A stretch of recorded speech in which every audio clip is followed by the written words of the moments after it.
एक दिन दया अपने दोस्तों को कॉल करके अपने घर बुलाती है। थोड़ी ही देर में उसके सभी दोस्त आ जाते हैं। दया सभी को कहती है, कितने दिन हो गए हैं ना, हम लोग बाहर कहीं घूमने नहीं गए हैं।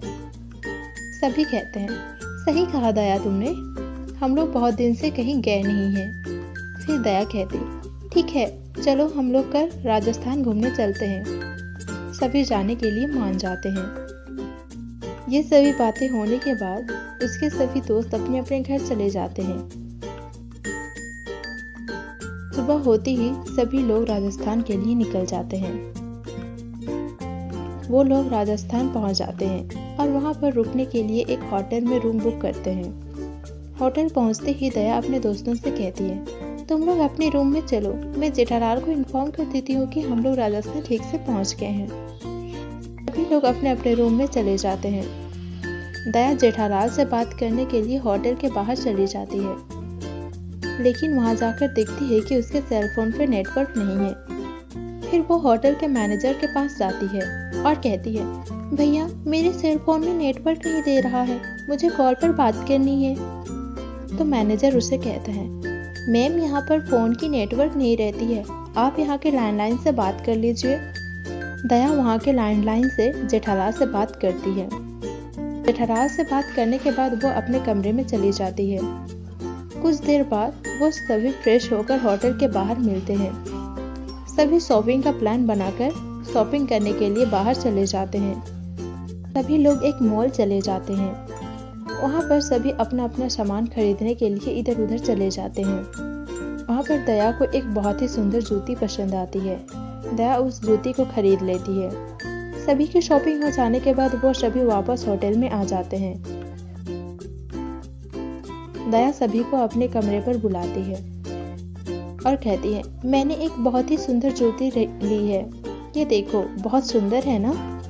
सभी उस जूते को एक एक करके देखते हैं और उस जूते की बहुत प्रशंसा करते हैं। सभी के बीच थोड़ी देर बातें होने के बाद वो सभी अपने अपने रूम चले जाते हैं। दया उस जूती को साइड पर रख देती है और वो भी सोने के लिए चली जाती है। सुबह जब दया जूती को पहनने के लिए जाती है तो देखती है कि उसका जूती नहीं है। पूरे कमरे में उसे कहीं भी जूती मिलता नहीं है। फिर उसे अपने दोस्तों के ऊपर शक होता है।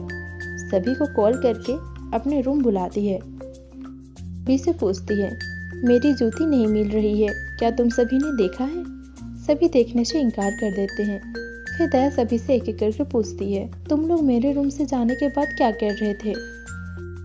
अंजलि कहती है, मुझे बहुत नींद आ रही थी, इसलिए मैं सो गई थी, मुझे तुम्हारी जूती के बारे में कुछ नहीं पता। माधवी कहती है, मैं तो टीवी देख रही थी, फिर उसके बाद मैं सो गई थी, मुझे भी तुम्हारी जूती के बारे में कुछ नहीं पता। बबीता कहती है, मुझे अय्यर का कॉल आ गया था तो मैं उन्हीं से बात करते करते सो गई थी, मुझे भी तुम्हारी जूती के बारे में कुछ नहीं पता। सभी की बातें सुनने के बाद दया को तुरंत पता चल जाता है कि उसका जूती किसने चुराया है। तो दोस्तों, क्या आपको पता चला जूती किसने चुराया है?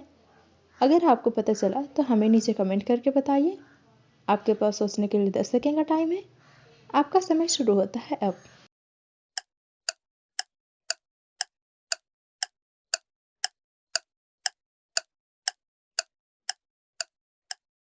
दोस्तों, दया का जूती किसी और ने नहीं, बबीता ने चुराया है, क्योंकि उसने कहा कि अय्यर से कॉल पर बात कर रही थी, लेकिन होटल के मैनेजर ने तो कहा था कि यहाँ पर फ़ोन की नेटवर्क नहीं है, तो फिर बबीता कॉल पर बात कैसे कर सकती है? तो दोस्तों, आप मुझे कमेंट करके बताइए कि आपको आंसर ढूंढने में कितने सेकंड लगे थे।